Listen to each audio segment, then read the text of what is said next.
Salam sejahtera dan selamat bertemu dalam episod Smart Talk Sabah. Saya Joanna Suhenli Rampas, hos anda pada hari ini. Dan kita akan menyentuh satu topik yang cukup penting di mana kita akan membincangkan tentang kedudukan masa depan Sabah dalam Persekutuan Malaysia. Dan sejak penubuhan Malaysia pada tahun 1963, suara dari Malaysia Timur terus diperjuangkan melalui hak-hak perlembagaan, autonomi yang dijanjikan dan juga representasi yang adil di peringkat persekutuan. Dan bersama saya pada hari ini adalah yang berhormat Senator Datuk Nelson Anggang. Beliau adalah Setiausaha Agung APCO dan juga beliau merupakan antara tokoh politik yang lantang bersuara untuk mempertahankan hak Sabah di peringkat federal. Jadi terima kasih bersama-sama dengan Smart Talks pada hari ini, Datuk. Terima kasih Joanna, terima kasihlah kerana menjemput saya dalam program podcast Smart Talks Sabah. Ya, and kita terus kepada segmen pertama kita yang mana kita akan membincangkan tentang peranan Datuk yang telah diangkat sebagai senator pada Sabah pada tahun lepas. 16 Mei 2025. So that was about a year. 2024. About over satu tahun yang Lebih, lalu, ya, right? 1 tahun. Right. Ya. So sebagai seorang, you're considerably young. Thank you. Rambut masih hitam. Okay. Muka pun masih muda. Tapi apa yang paling penting adalah di mana peranan yang Datuk di dalam Dewan Negara sebagai senator. Now, apa makna menjadi anak Sabah yang mewakili negeri dalam Dewan Negara sebagai seorang senator? Dan I believe that there are other, Sabahan senators as well. Yeah, tetapi as from your perspective. Yeah. Okay, terima kasih Joanna. Kalau dari Sabah ya ada 5 orang senator buat masa ini. Saya dilantik sebagai senator tahun lepas. Dan tanggungjawab ini terus terang memang saya anggap satu tanggungjawab yang besar dan berat. Namun dalam peranan saya sebagai seorang ahli Dewan Negara, saya juga memahami bahawa ini adalah satu peluang yang baik di mana suara-suara dari Sabah boleh didengar di peringkat persekutuan, peringkat parlimen. Dan dalam setiap persidangan yang ada, saya cuba mengambil kesempatan untuk membawa isu-isu berkaitan dengan Sabah.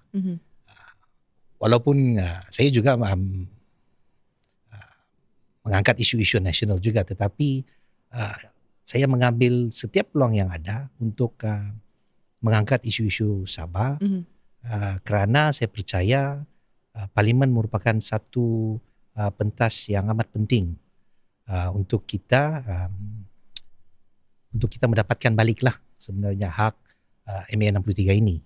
Saya katakan sedemikian kerana I think everyone knows lah that MA 63 ini dari perspektif orang Sabah, we believe that tidak kesemua hak-hak yang ada terkandung dalam MA 63 ini has been respected and fulfilled. Tapi sebagai seorang ahli Dewan Negara, saya juga memahami bahawa ada beberapa perkara, mungkin ramai rakan-rakan juga di peringkat persekutuan yang mungkin tidak berapa memahami kenapa sentimen dari Sabah dan Sarawak ini begitu kuat berkaitan dengan MA 63. Yeah. Saya percaya ini adalah disebabkan the difference of opinion dan pemahaman dan interpretasi terhadap apa maksud perjanjian Malaysia ini. Dan saya mengambil peluang sebagai seorang ahli Dewan Negara untuk memberi penjelasan apa maksud MA 63 ini kepada orang Sabah, orang Sarawak. Saya mengambil contoh lah. Saya mengambil satu contoh. Baru-baru ini saya ada mengambil peluang lah untuk memberi penjelasan latar belakang berkaitan dengan tuntutan kerusi 1/3 bagi Sabah dan Sarawak.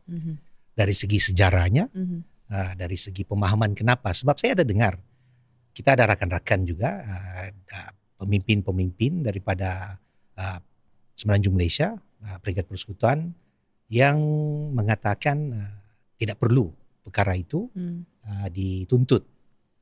Kerana ada yang mengatakan, saya faham, saya menghormati pandangan mereka yang mengatakan bahawa populasi merupakan satu faktor yang penting untuk mempertimbangkan satu kerusi parlimen itu.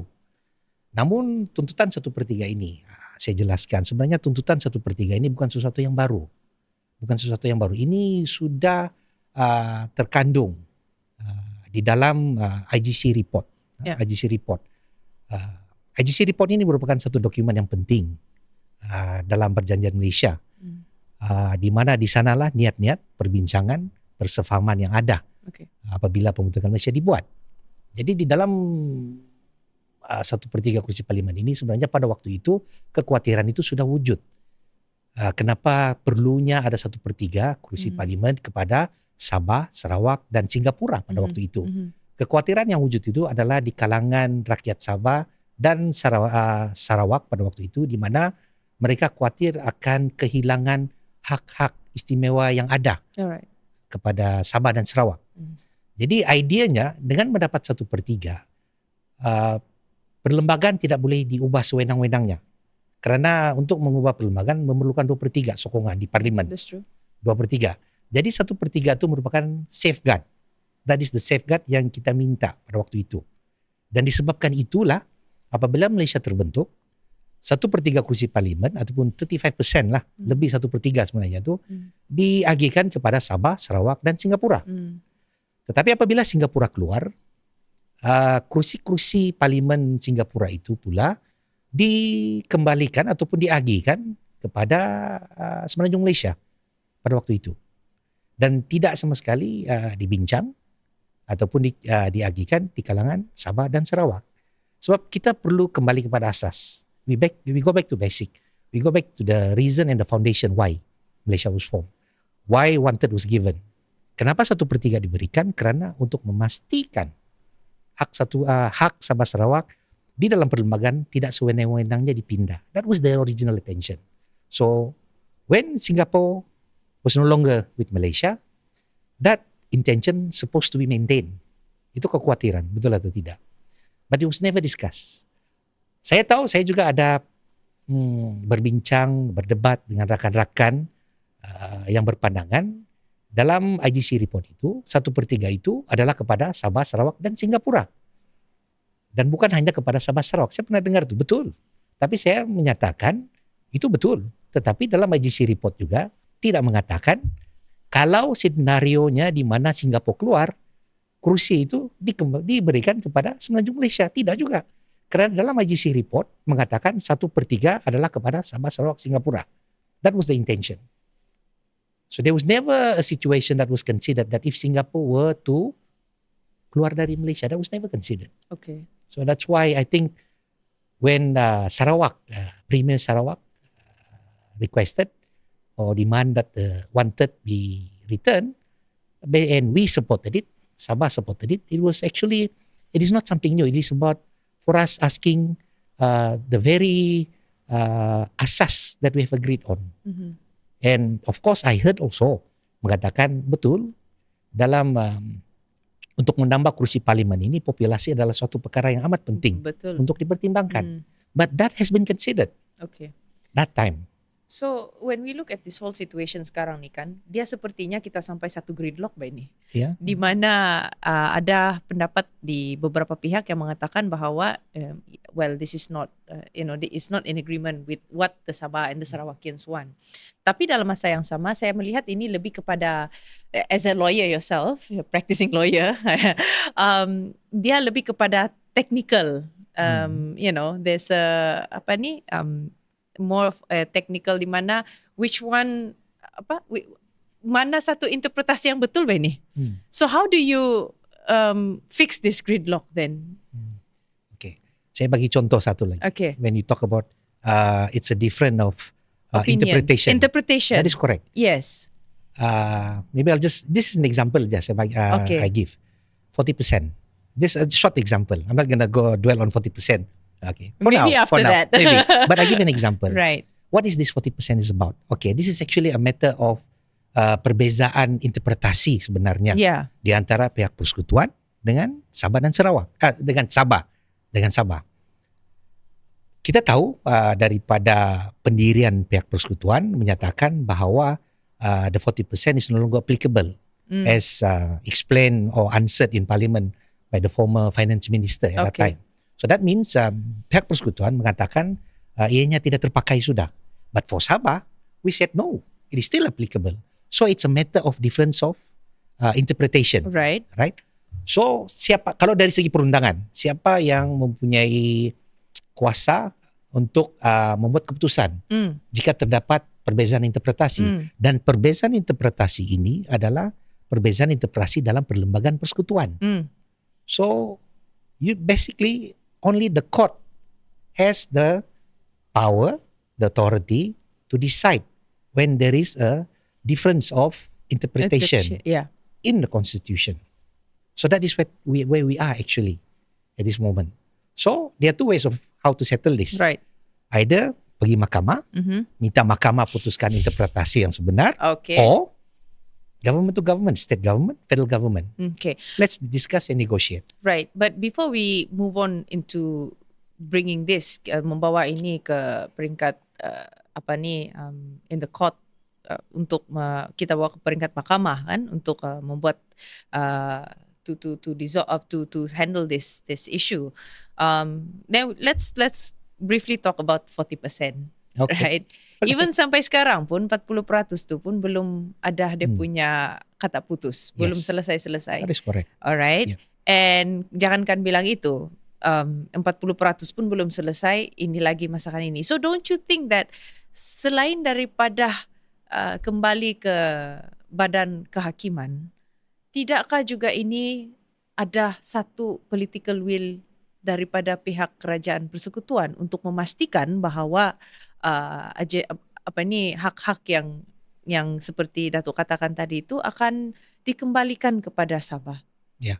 Don't you think there needs to be a political will at the same I totally agree time? on that. Betul. Yeah. And then we look at the situation, the current situation, keadaan sekarang ini. Yeah.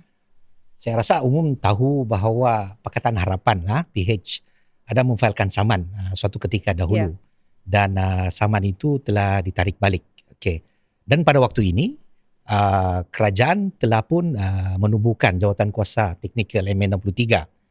Itu pun kita tahu, dan jawatan kuasa teknikal 63 ini di sinilah perbincangan di antara kerajaan persekutuan dan kerajaan negeri Sabah dan Sarawak dibuat berkaitan dengan hak-hak dalam MA63. Okay.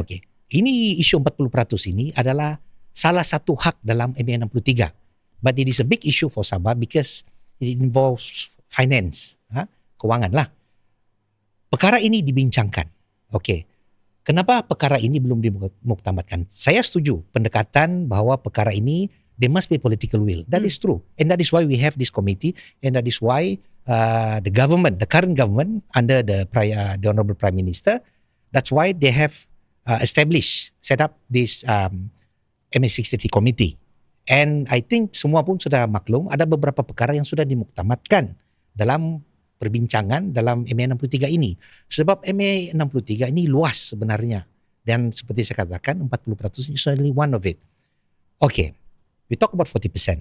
People asking, I know, saya dengar juga di luar sana, saya faham, yang mengatakan apa perlu dirunding. Kasih balik sahaja 40%. And that is mostly what people are saying. I understand, betul. But the question is, memang semua itu yang kita mau. Ideally, that is what we want. I agree. Ideally, I want that also. But dia bukan semudah itu. But people said, just kasih kembali. Apa mau dibincangkan? I give an example lah. Saya contoh minta maaf lah, saya bagi contoh ni. Say that saya ini Sabah. And Joanna persekutuan lah. So I say that, Joanna, you owe me some money lah. Then at first, your position is saying that, no, I do not owe you any money. Then I said again, no, you refer to this. Then, yeah, okay lah. Okay, you say, since I said that you owe me, you pay me certain amount. Say example, we take a figure, RM100. So I said, no, that's not enough. That's not how much you owe me. Then you ask me, how much? Dan saya, kedudukan saya, I said, I actually don't know the amount, but you should know. So then Coach Ab, okay, then you increase it to 200 ringgit. Then I said, no, it's still not enough. Then you ask me again, how much? I said, I don't know. You should know better because you owe me. So that is in a way the situation that we are facing Okay. on this 40%. All right. All right, the state, we've heard that the state through the finance minister that they have sent 6 kali kan 6 kali. tuntutan. Yes. Then there's no jawapan, true or not? See, what I understand, the position of the federal government is that there is a pending case with the Sabah Law Society, and there are certain things that they cannot disclose lah, because of the pending cases. But never, okay lah, apa-apa pun. But for me, because of that example that I gave you, more the reason for the state Sabah that we have to do our own homework. We have to do our own research and to establish our claim. It's like when you go to court. Okay. Like, see, you sue someone, then you prove your claim. Okay. All right. Can I go further? Yes. Okay, Go so- ahead. Okay. So in this situasi, yes, my party lah, of course. That's why we advise before this we give our opinion lah to say that the state, you must come up with that figure because for federal their position is it's no longer applicable. Even if it is applicable, well then you have to they may have their own understanding of interpretation. Okay. Okay. So, ini lagi isu yang paling penting, revenue. It's about revenue, betul atau tidak? Betul. 40%. Revenue in Malay is hasil. A lot of people out there masih lagi tidak berapa faham what do you mean by that. See, when you hear people, I hear lah, some say that 40% kita punya cukai, 40% kita punya tax. That is not tepat sangat. Why? Because tax or cukai is only one part of revenue, one part of hasil. There's a lot more in hasil. Denda di mahkamah, that's hasil. The license you bayar di JPJ, that's hasil. Custom, that's hasil. Those are not under LHDN. So when you say hasil, it's quite wide, you see. So that's why when people say that kasih balik runding, it's not that simple. We have to do our groundwork. Okay. If I could add soalan di sana. Okay. So you mentioned just now that that itu kerajaan negeri kena membuat dia punya homework dia untuk perkara They ini. prepare The homework. Okay. Now my question is there are two questions here. Number one, kalau kita cakap pasal jawatan kuasa teknikal, sebenarnya jawatan kuasa teknikal ini sudah jawatan kuasa teknikal MA63 yang sudah dibuat since BN time. That was the first one. Okay, Yes. right. So maksud dia kan, I feel that after jawatan kuasa ini sepertinya macam Panadol saja, right? Tapi belum ada, maybe there are some issues yang sudah diselesaikan, tetapi the main ones, contohnya macam perkara 40% ini belum diselesaikan. So I feel like jawatan kuasa teknikal ini seolah-olah dia sebagai satu painkiller sahaja for the Sabahan people and the Sarawakian to make noise. Okay, tiapa kau bising sikit, napa kita bagi kau. Okay, that's number one. Right. Number two, now when you mention about kerajaan negeri kena membuat dia punya homework, right? Or present. Now my question is, and now since you brought it up that APCO also is bringing bersuara lantang tentang perkara ini. The president of APCO is in Dewan Undangan Negeri Yes. Kedamaian, Yeah. right? Now I'm wondering, sekiranya tiada government to government punya like conversation that is going on when we are talking, because we are not talking about politics or whatsoever, but kita ini bercakap tentang hak kita sebagai orang Sabah. Yeah. Now my question is, even if you are in a different political party or whoever the government may be, takkan tiada perbincangan di antara government and juga daripada Presiden APCO sendiri? Yes. Yeah. Okay. All right. Two questions. Yeah, okay. Before, I answer all that. Yeah. First, I have to state this: the state government, even though I said just now, the state government must present dorang punya claim. Yeah. As I know, as it is, the state government sudah pun menyediakan tuntutan mereka, Okay. then it has been submitted. Right. Let's be fair to the state government. They have Yes. done that. They have Okay. done that. Okay. They have done that. I think, they've done that. So that is good. Okay. So at least we can negotiate. At least we have our claim, we have our basis. That is important. Right. All right. Okay, that's that. Okay. But the jawatan kuasa teknikal, I agree. Jawatan kuasa teknikal yang pertama adalah di bawah Barisan Nasional. Saya ingat itu. Tetapi apa perbezaan dia? Masa BN, jawatan kuasa teknikal dibuat, tetapi tiada keputusan. Or there was no yang dipersetujui dan telah diberikan lah. There was none, as I remember lah. Then there was also jawatan kuasa dalam PH 1.0. Tun Mahathir was the pengurus, I remember. Our former chief minister at that time, Datuk Syafi, was in the committee. Yes. But that one also, I think they agreed on certain things, I believe, but tidak sempat. I believe implementation tidak sempat. Yeah. Alright. Then we have now, currently, we have this jawatan kuasa also. Before that ada PN lagi. PN lagi, yeah. But I think itu tiada lah. There's no brief lah, very brief lah. Yeah, okay. But now you ask me the difference. The difference with this government now, yes, there is a committee, but this is the first government that has agreed on a few matters and have implemented the most of that agreement. This current government, only after 2 years plus. Okay. All right. It has been widely reported. Now it's there. So meaning to say the commitment is there, the result is there. I understand that saya faham ramai frustration, kekecewaan, bincang runding. I understand all that. Ideally, we want MS63, the rights yang ada dipenuhi dan dituntut dan dihormati. Ideally, that is what we want. But as I explained, we must understand, bila kita mau tuntut MA63 ni, what do you have to do? We have to understand how are we going to achieve that first. You have to understand the process. If we just play to the sentiment, I know. If we just play to the sentiment, but you don't have a hala tuju or a mission or tahu gerak kerja, then minta maaf lah. I always say that then will become jago kampung sajalah. Okay. Jago kampung saja. Okay. So I always say that whether you like it or not, to get back our rights under MS63, you have to go to Parliament. You have to go to federal level. Because Parliament is where our constitutional rights are. Okay? Dalam perlembagaan persekutuan. Okay. Some we know before has been taken away and kena amend balik constitution, it was put back. Parliament. Okay. Right? Policy, dasar-dasar kerajaan persekutuan. Those are the important ones that ada efek kepada Sabah dan Sarawak. So whether you like it or not, you have to be a player or be part of the decision making at federal level. Okay. No, these are the processes, these are the things that you have to admit. So I give an example, Parliament. Sabah, we have 25 kursi Parliament, maximum. Sarawak, we have 31 kursi Parliament, maximum. Total, we have 56 kursi Parliament.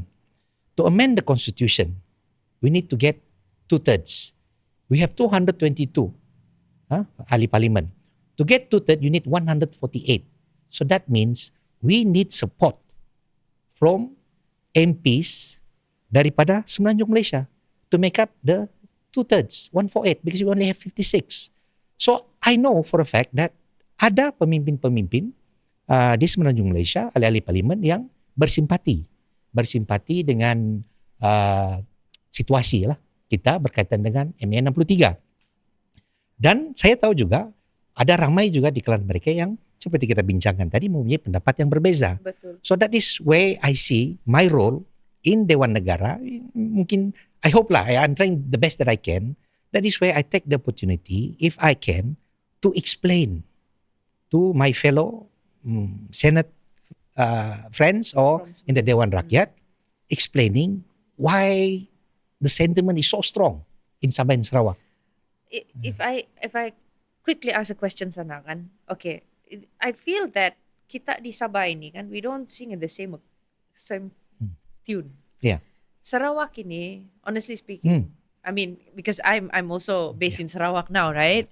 And when we listen to, dia orang bilang kan Sarawak first. Yeah. Okay. Tapi di Sabah ini, kita sentiasa dengar slogan Sabah for Sabahan. Yeah. Tapi when it comes to in parliament, when it comes to jangan cakap Dewan Negara lah, but parliament itself, everyone seolah-olah menjadi jago kampung di sana. But tiada. Kalau dusun bilang, saya tahu lahul, dia bilang tiada juga yang dapat apa-apa because you keep on bringing the same tune over and over again. The MPs from Sabah, but it's not going anywhere. Tapi Sarawak, they beat the same drum. So what's UPCO's take on that as well? Okay, I agree with you. Kenapa tidak boleh satu kepala semua ni? I have yalah, kita ada ahli parlimen dari Sarawak jugalah. Yeah. Di Dewan Rakyat dan Dewan Negara. And I know this for a fact because di Dewan Negara lah, all of them are my friends also. Sure. So I know for a fact kalau GPS, every time before there is a parliament sitting, they will have their some kind of a meeting lah amongst all the member of parliament. So and they have their meeting to prepare each member of parliament from Sarawak on the issue that they will bring in parliament, whether Dewan Rakyat or Dewan Negara. And each of them you can see they support each other. Satu orang naik berdiri cakap, the other one will support. That is Sarawak, GPS lah. Yeah. Alright. I'm not saying Sabah tiada begitu. I know that ada juga JRS, but it would be good kalau lagi bagus if we satu. I give you an example. Kita di Sabah ni difference of opinion is normal. It's good. Difference of opinion is good. It's good. Yeah. It's good. But sometimes when there is a difference of opinion, kan, ada yang mahu pandangan mereka di depan lah, to the extent that they cannot accept other opinion. Now that is the problem. Okay. That is the problem. So, like I said, for me, MS63, this is how I explain to people. Look, what is important is the goal. Yeah. That is what is important. I always give this. For example, I always give an example. Kita contoh Keningau. There are two ways of going to Keningau. You can take the Tambunan Road or you can take the Kimanis Road. Okay. But at the end, our goal is to reach Keningau. Isn't it? So I will respect your approach, pendekatan Anda, but you respect my pendekatan. We may have a difference of opinion, but let's agree on one thing, that the goal remains the same, is to ensure that MS63 is respected and fully implemented. That is the goal. Now, saying that, I know also that pandangan, I'm not saying everyone, their pandangan mengatakan bahwa we should get back everything. If we don't get everything, then it's a failure. Like I said earlier, ideally, secara ideal, yes, we want that. But whether it's doable or not, see, there is this mindset that's out there, saying that if you don't get everything, then it's a failure. But what is wrong for us to get incrementally? Yes, incrementally. If we see that as a success, then it's a success, even though it is not 100% yet what we want, isn't it? I give an example. I can say I'm contented lah during my lifetime. Yes, ideally I want it 100%. But I'm contented during my lifetime that I may not be able to see mungkin that achievement of 100%. But what I can do in my position is I lay out the foundation for my future generation to achieve what we could not achieve. Because why I say that, like pemimpin kita sekarang, when we talk about MS63, everybody seems to be an expert now. Why? Kesedaran. Kesedaran ini cuma wujud about 5 years ago? Several years ago? If you ask me about MS63 10 years ago or 5 years ago, that's true. Nobody would know. I think we are considered the uninformed generation. Yes. So, just a bit more, going back to that, like I said, the role of the leaders now is to try to make our fellow saudara kita di pemimpin-pemimpin persekutuan untuk memahami. I'm not saying they purposely did that. No, I don't believe that. I would like to andaian yang baik lah. Some have a different of opinion of it because we are not the founding fathers, you see. So, for me, we do the best as we can, as much as we can, to prepare for the future generation. Why? Because when I said the kesedaran baru bermula, it's like this generation, we have to start from zero, isn't it? Yeah. I'm not blaming the previous leaders, no, because the kesadaran. Why? Because of information technology. We can get information very easily now. So let's change the mindset. Let's not be senang dipermainkan dengan sentiment, saying that if we don't get all this, then it's a failure. We should not do that. For me. Yeah, I'm very interested when you talk about sentiment. Alright. Lebih lagi sekarang ini kita diambang pilihan raya negeri. Okay, tidak lama lagi lah daripada sekarang. Jadi saya sebenarnya I'm looking at the issue of MA63 ini. Setiap kali mendekat pilihan raya akan sentiasa dilaung-laungkan. Seolah-olah dia menjadi satu sentimen lah pula, right? Tapi as you mentioned just now that it has to be done, although we tidak dapat 100%, but I agree because dengan keadaan finances kita di peringkat federal, kita perlu juga seperti mana yang PMX sentiasa cakap, kena kena tengok bertimbang rasa juga dengan the finances in federal. Yes. Which kalau kita pun boleh bertolak ansur tentang perkara itu. And I do agree to the point that it has to be done. We can look at it incrementally. It can be done incrementally. Maybe not 100%, correct? Maybe not our generation. Maybe our kids' generation. Hopefully. Tetapi dalam masa yang sama, at least something is being done now lah.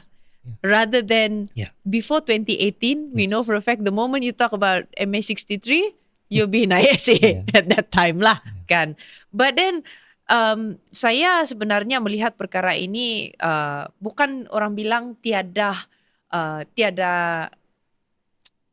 there's no progression. Kalau kita lihat, there is a lot of progression that has been going on over the last 5, 6, 7 years ago.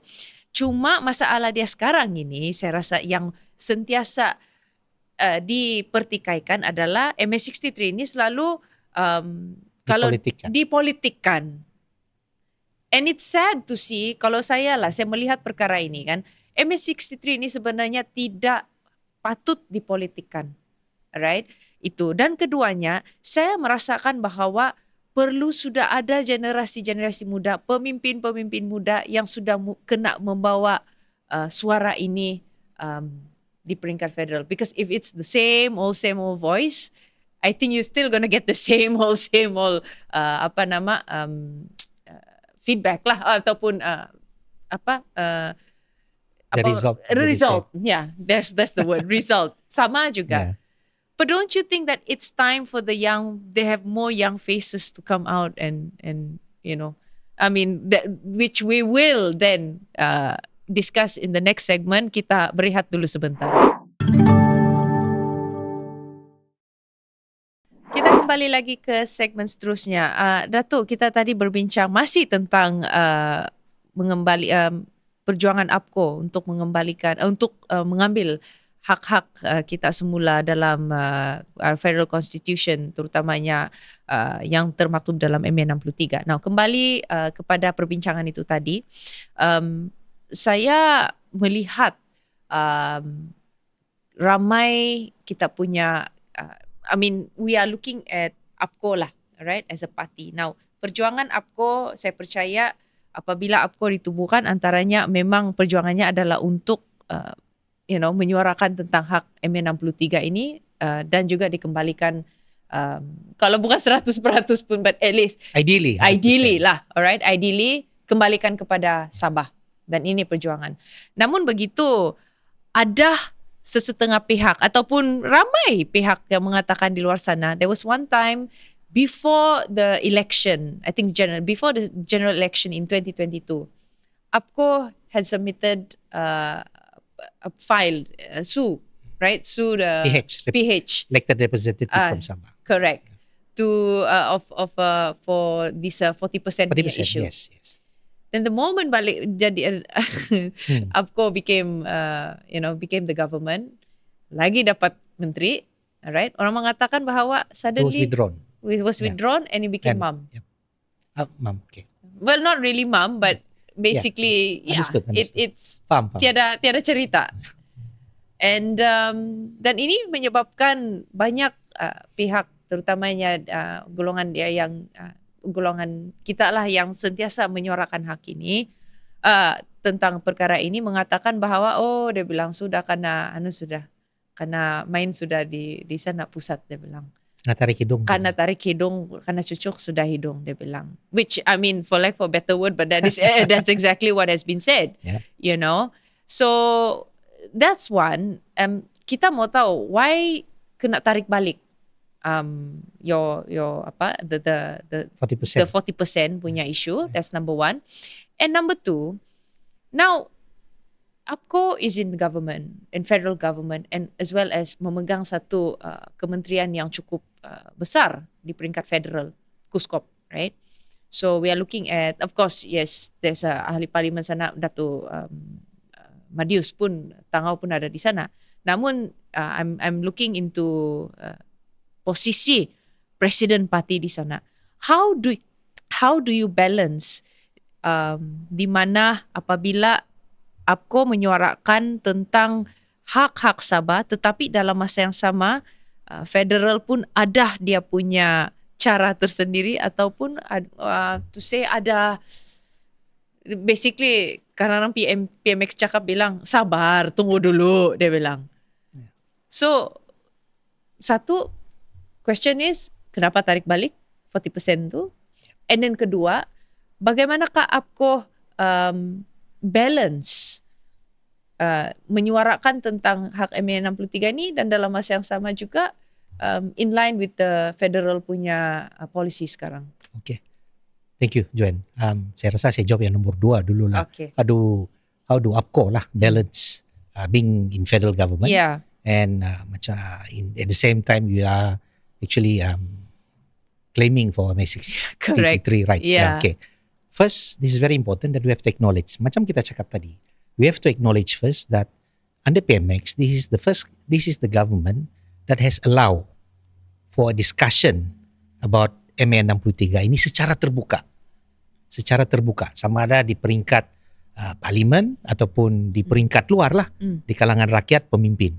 Okay. Dan seperti Joanne katakan tadi, ada suatu masa tu cakap saja benda ini masuk ISA. There was the time, and this is the time that for the first time lah dia boleh dibincangkan secara terbuka tanpa pemimpin kita perlu khawatir terhadap tekanan-tekanan dan ugutan-ugutan yang ada dalam menyuarakan perkara ini. Dan disebabkan this atmosphere yang wujud dalam kerajaan pada waktu ini, perbincangan ini terbuka, dan kita lihat kematangan pemimpin-pemimpin kita, sama ada dari peringkat pusat di bawah kepemimpinan PMX dengan pemimpin-pemimpin di peringkat negeri, sama ada dari Sabah dan Sarawak. Di sana walaupun ada kalanya perbincangan itu nampak agak tegas, namun kita boleh lihat bahawa kematangan pemimpin-pemimpin ini untuk mengendalikan isu-isu perbincangan ini dan membuat keputusan bersama dapat dicapai.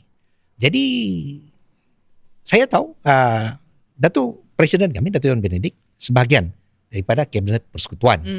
Dan kita juga melihat komen-komen beliau seringkali di media massa, yang mana pendirian beliau juga adalah untuk mempertahankan hak MA 63. Saya bukan Datuk Yon lah, but what I can say is that saya tidak lihat itu sebagai satu masalah kepada Datuk Yon ataupun APCO lah yang ada wakil di Kabinet Persekutuan. Kerana seperti saya katakan, perbincangan ini bukan saja di kalangan APCO, tetapi di kalangan rakan-rakan daripada parti-parti lain, pemimpin-pemimpin dari parti-parti lain, yang mana mereka juga berada dalam Kabinet Persekutuan. Dan parti mereka terdapat pemimpin-pemimpin berada dalam kerajaan negeri Sabah ataupun Sarawak. Jadi perbincangan itu terbuka. Jadi kita boleh lihat bukan saja APCO yang mempunyai situasi ini, tetapi parti-parti pemimpin-pemimpin dari Sabah dan Sarawak.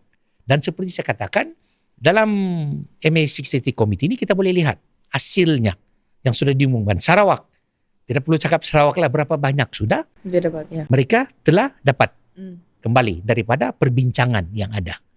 Jadi kematangan pemimpin-pemimpin di bawah Kerajaan Persekutuan PMX dengan Kerajaan Sabah dan Sarawak membolehkan perkara ini berlaku. Bagi saya itu bukan satu kekangan, bukan satu masalah. Dan saya percaya dan saya yakin perkara ini akan diteruskan. Kerana saya tahu dalam MA 60, jawatan kuasa MA 63 ini ada lagi perkara-perkara yang masih dibincangkan dan perlu diselesaikan. 40% seperti contoh, masih dalam perbincangan. Banyak perkara yang diselesaikan. Tidak ada masalah. Jawatan kuasa itu dianggotai oleh Kabinet Persekutuan. Datuk Fadila mengetuai jawatan kuasa teknikal. Beliau adalah Timbalan Perdana Menteri. Dalam jawatan kuasa teknikal itu yang saya faham, dari Sabah diketuai oleh Timbalan-Timbalan Ketua Menteri. Sama juga daripada Sarawak. Dan semua ini berada dalam kerajaan perpaduan pada waktu ini. Tidak ada masalah. Itu yang pertama. Yang kedua, tarik balik. Nah, Okey. ini sentiasa Ini sejarah. Ya. Sayalah peguam ini wakil rakyat PH apabila kami memfailkan saman OS pada waktu itu. Yes. Okey. Pada waktu itu, ya, PH Sabah adalah pembangkang dan peringkat pusat pun pembangkang. Dan untuk pengetahuan, apabila kami menfailkan saman itu adalah keputusan wakil rakyat PH dari Sabah. Dia tidak dibincangkan di peringkat pusat. I can tell you this.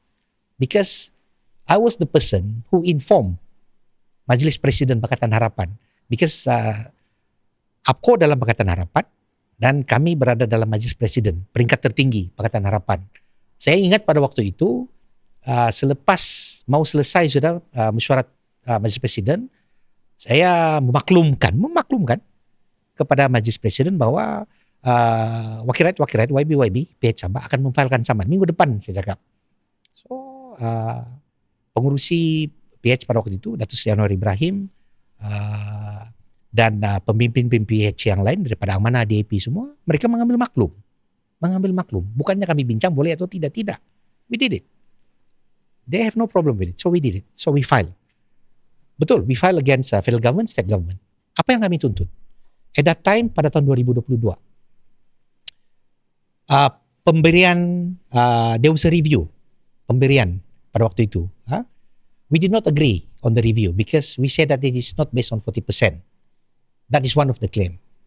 The other claim is that kami mohon agar daripada 74 hingga 2020 hingga kini lah, tuntutan-tuntutan yang itu semua, kerana tidak ada review, perlu ada review dan dibayar dan dikembalikan berdasarkan 40%. We also mohon mahkamah memberi satu perintah agar pihak Kerajaan Persekutuan memberitahu berapa jumlah hasil yang dipungut setiap tahun daripada 74 sehingga kinilah pada waktu itu. Okay.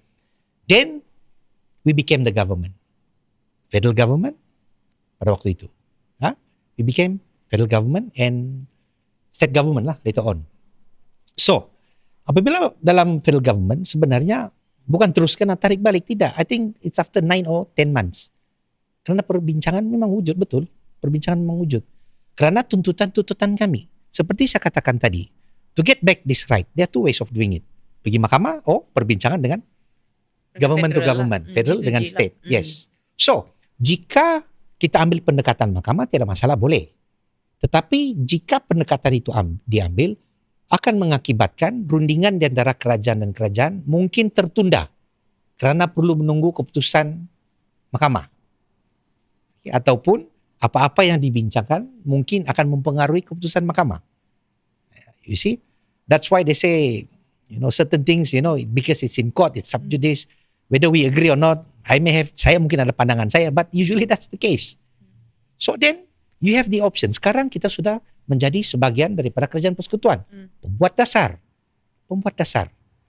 So, adakah kita mengambil pendekatan untuk memutuskan di mahkamah di mana, in the end, it could take years. Or, kita ambil pendekatan, kita sebagai sebahagian daripada Kerajaan Persekutuan berada dalam kabinet dan pembuat dasar. Dan boleh berbincang. Dan jawatan kuasa teknikal. That is true. So what happened is that, yes, pembayaran review 2022, dia telah diganti dengan interim payment. Remember? So the word interim is very important. That means once you agree on the final amount, macam you top up lah on the lost years lah, for example. So that word is very important. And PMX, he has said it dalam ucapan dia di Parlimen, in his budget speech. For the first time, kita mendengar Perdana Menteri mengatakan pembayaran interim. So it's there. So the first one, we are happy, one of our claim. Because at least you put interim, okay, good. So that's not the final one, because that is not the figure that we think should be for 40%. Okay, that's one. After that, Datuk Iwan has been appointed dalam jawatan kuasa teknikal. So di sana beliau membawa suara-suara tuntutan pandangan kita dalam jawatan kuasa yang mempunyai kuasa untuk menasihati kerajaan dan memberi pandangan kepada jawatan kuasa induk dan seterusnya kerajaan persekutuan untuk membuat keputusan polisi dasar yang sesuai. Okay. Dan pada waktu yang sama LHDN lah, I give an example, LHDN. Akta LHDN telah dipindah. Pada pertama kalinya kita mempunyai wakil dalam LHDN daripada Sabah dan Sarawak. So for the first time. So saya katakan tuntutan ini dibuat, dia telah memberi satu, I don't like to say pressure, but it has helped. Dia ada membantu dalam memberi kesedaran, memberi penerangan berkaitan dengan apa yang dituntut dalam ayat 63 ini. Dan apabila dia ditarik balik, seperti yang saya katakan, kita mempunyai pilihan sama ada meneruskan ataupun So once you are part of the decision maker, policy maker, isn't that would be in a better position to advise and to be part of the decision making, rather dragging it in court for years, which outcome you may never know. Of course, we are confident dengan our claim, but that is the option as it is at that time. Dan satu lagi, apabila kita menarik balik, saya menuntut satu perintah daripada mahkamah that we have the liberty to file afresh, which was given. So this is, the option is still there. Saya ingat waktu kami filekan, saya tahu kritikan yang ada, saya ingat bila kami filekan samaan ini, wah, semua mengkritik, memainkan apa yang kami buat, apa guna file itu, tidak guna apa-apa. Tapi bila ditarik balik, orang inilah yang paling lantang mengkritik kami, menarik balik samaan itu. Pada mulanya mereka tidak pun menyokong. So when you mentioned tadi that you can you have the liberty to file start afresh. a flare, Yes, afresh. file afresh. So are you telling now you're saying that sekiranya tuntutan-tuntutan yang telah diberi oleh PH Sabah pada masa itu tidak dapat ataupun let's say for example tidak mendapat kepuasan hatilah kepada semua pihak. So are you saying that there will be a possibility that you will, that option is there for them. for you to go and saman lagi lah That is, the option is for all the elected representative yang ada pada waktu itulah untuk memfilekan saman semula jika mereka merasakan akhirnya tidak ada satu final keputusan akhir yang dirasakan adil lah. Yalah, adil. That option is for them and they know that. And we ask for that. Alright. Yeah, and it's there. So seperti saya katakan, it is not something yang sewenang-wenangnya ditarik balik and we drop everything. No. So that is what I really wanted to tell a lot of people. See, for me kan, sebagai you're in politics, I'm in politics, I can tell you, the criticism yang kita terima saja. Yeah. But there are certain things, like I said, naluri manusia lah. I give you an example. Of course, human nature. We always want to hear something that is good. If someone said that, kau tahu hak kau ini tau, kau kena tipu, kau kena buyuk, kau patut dapat gini, marah. Of course. Kau boleh dapat, okay. Then suddenly one guy come to you and said, betul itu, but it's not that simple. Then he explain panjang. Then you will lose the guy. Yeah. Human nature. We want something that is simple. Okay. But it's my right then. But you try to explain them. Macam saya explain selama so far how the cabaran-cabaran yang ada. Yeah. I'm not saying that we are giving up. No. But at least, like you said, orang muda tadi Yeah. That's why lah for me when you elect a leader, find a leader who really knows what to do lah. What they're doing lah. Not only you play the sentiment, you become a jago kampung, but what is the end game? You don't know, but you play to the sentiment. You need a leader who really knows the distance. You know the strategy. Kau kena kutuk kritik macam mana pun, but you don't waver your goal. Yeah. And you just go through whatever it is. Because you know in the end, that is what you need to do. What's the right thing to do? Not only the right thing, No, but the best thing the to best do thing. for your set, for your people, for the country. I'm saying this, not that I don't love my country. I love my country. And I believe kita punya founding fathers, when they agree on Malaysia to be formed, the idea is for us to be a federation that will last forever. Yeah. And I believe a lot of our leaders, I believe you also, Yeah. still hold and subscribe to that dreams Yeah. that we want to see a Malaysia that succeed seperti yang diimpikan Yeah. as our founding fathers. So there's nothing wrong with that. We can have a difference of opinion. We can argue dengan kawan kita di peringkat persekutuan Semenanjung, but at the end of the day, you know, we are sincere in what we do. Kita apa orang bilang, memang ini adalah the vision of our founding fathers yang kita perlu teruskan. Okay, so kita kembali selepas kita berehat seketika. Kita kembali lagi ke Smart Talks dan tadi kita sudah bincangkan tentang 40% dan 35% 40% hak Sabah dan juga 35% seats in federal. Namun sekarang ini kita fokuskan lebih kepada Hala 7 APCO. Alright, lebih kepada parti, since you are the SG, and we might as well just discuss or talk about Hala 7 APCO sekarang ini. Now, saya melihat usaha APCO untuk melakukan rebranding. I think this was in 2019 if I was not mistaken, right? Sebagai parti pelbagai kaum, multiracial party. Yang saya anggap ini adalah satu langkah yang progresif. In fact, it's also written United Progressive Kinabalu Organization. Before this, it was Kadazan. United Pasok Momogun Kadazan Dusun. Correct. Tetapi walau bagaimanapun, it seems that walaupun selepas rebranding ini, ada yang masih melihat APCO ini masih dia nampak APCO is a KDM punya parti. In fact, baru-baru pun kita melihat juga Datuk Iwan telah membawakan tentang Momogun ini kan. Jadi dia coba, dia bilang kan kalau APCO ini, dia bilang oh ini KDM punya parti, Momogun punya parti. So how do you explain this when there was a political rebranding, party rebranding, tetapi dalam masa yang sama masih kelihatan seolah-olah ia adalah satu KDM parti. Okay. Ini saya kongsikan lah. Pada tahun 2019 itu betul.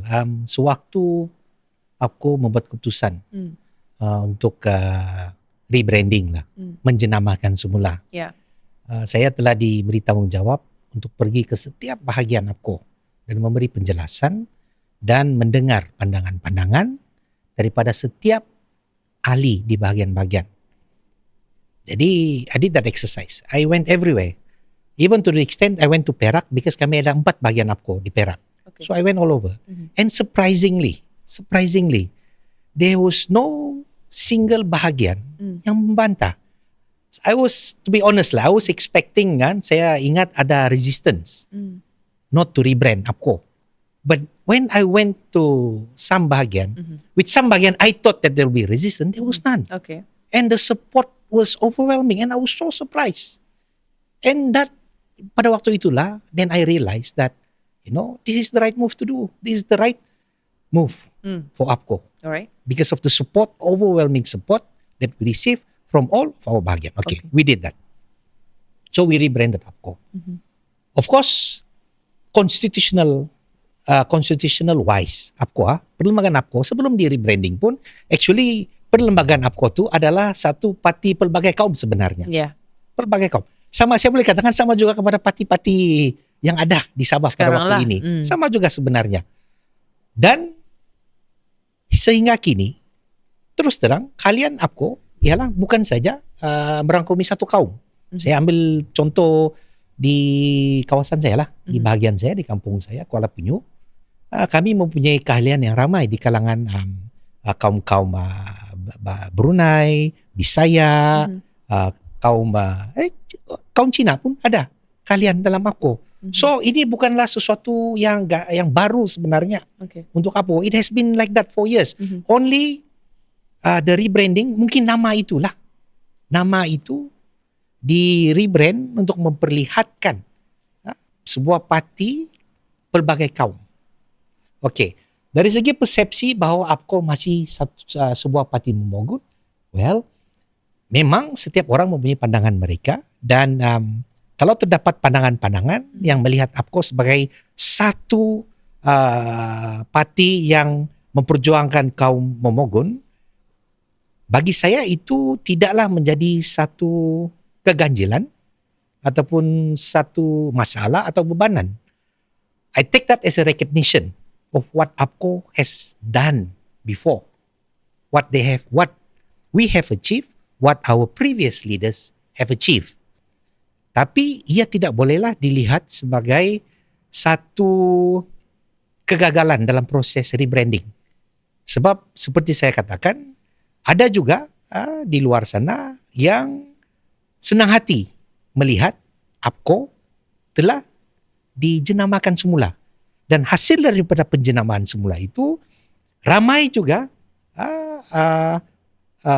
orang ramai yang telah mengikut APCO menjadi ahli APCO pada waktu itu sehingga kini.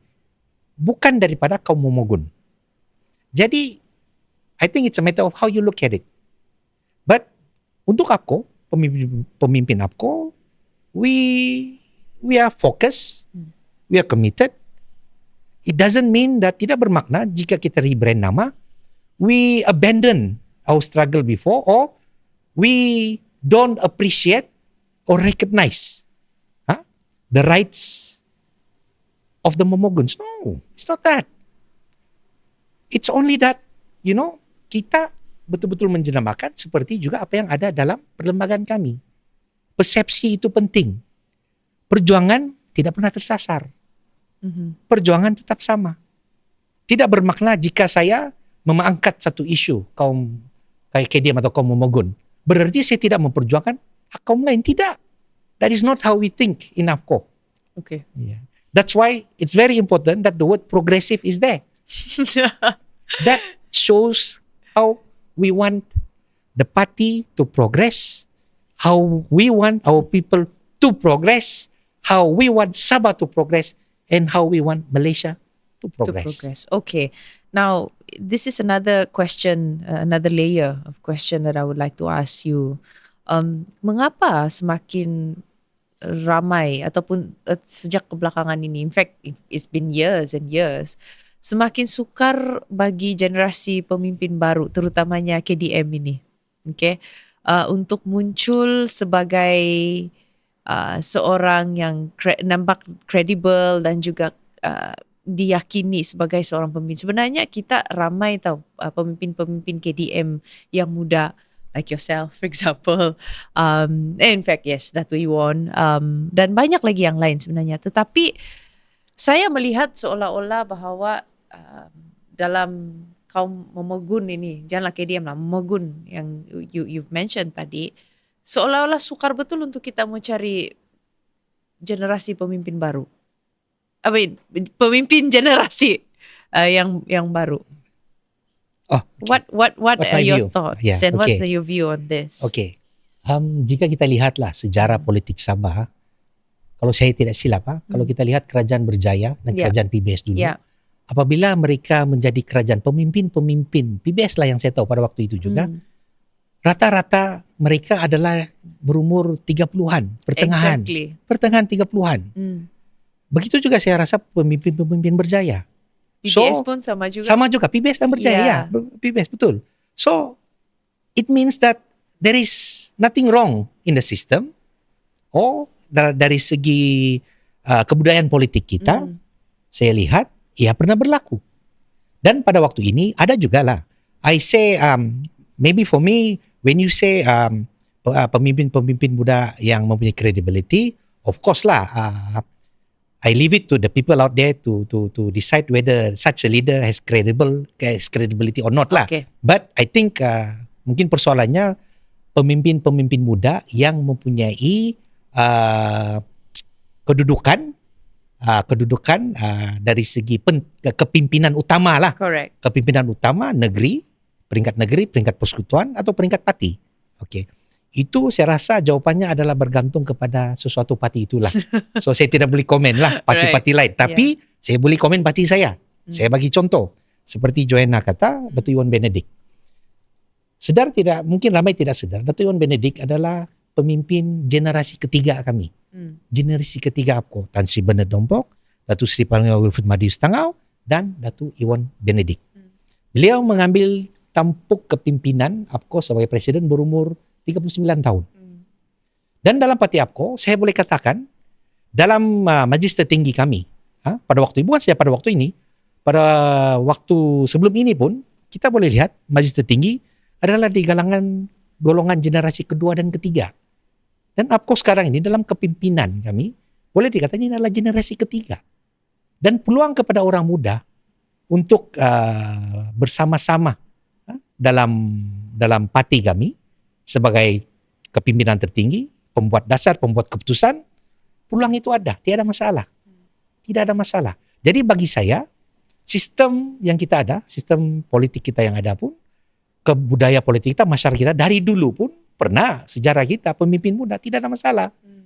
Jadi bagi saya, peluanglah yang ada. Tapi seolah-olah saya nampak sekarang ini, yes, banyak pemimpin muda yang orang bilang ada potensi, tapi ruang itu tiada. So, I mean, how do you see this in APCO? Ruang itu, I think maybe mungkin juga disebabkan rakyat, I cannot really say rakyat lah, mungkin disebabkan kebiasaan lah. Selalunya dalam pilihan raya kalau kita lihat sejarah sebelum ini, seolah-olah apabila dipilih di kalangan parti-parti yang dikira parti-parti utama lah, parti-parti besar yang dipilih, isn't it? So ada juga saya lihat orang-orang muda yang menawarkan diri, yang bertanding dalam pilihan raya untuk cuba diangkat sebagai wakil rakyat sama di Dewan Undangan Negeri atau peringkat parlimen. Mungkin disebabkan platform mereka itu tidaklah an established party, so maybe that is how the perception works against them. Okay. Tetapi seperti Joanne katalah, kita ni di Sabah tidak ketandusan orang muda yang mempunyai wibawa. I agree. I totally agree with that. Dan I have to give faith lah to our voters, especially our younger voters, that in the end they will make the right decision, make the right choice. Because as I said, this generation of ours, this is a generation where kesedaran itu sudah memuncak. Yeah. You see? So I can only hope for good and better things lah for our state and our people. I just hope that we see more young candidates being nominated this time. Not only to be nominated, sebab saya perasan tahu perkara ni. Banyak sebenarnya anak muda yang dijadikan sebagai calon, tetapi banyak yang tidak dapat tembus untuk menang pilihan raya. I think we share the same sentiment. Yes. I never give up. Yeah, exactly. And there's a long way to go for us as well. So terima kasih kepada yang berhormat Senator Datuk Nelson atas perkongsian yang penuh jujur dan juga berpandangan jauh dan very transparent. Dan hari ini bukan saja kita berbicara tentang angka kursi parlimen ataupun tafsiran perlembagaan, tetapi kita menyentuh soal keadilan struktur, persekutuan dan juga suara Sabah yang selama ini yang belum cukup didengar. Jadi kita telah mendengar pandangan beliau, dan soalnya kini kemana hala tuju kita selepas ini? Dan akan diteruskan oleh generasi kita. I will leave it to the people of Sabah for this for coming this state election. Correct.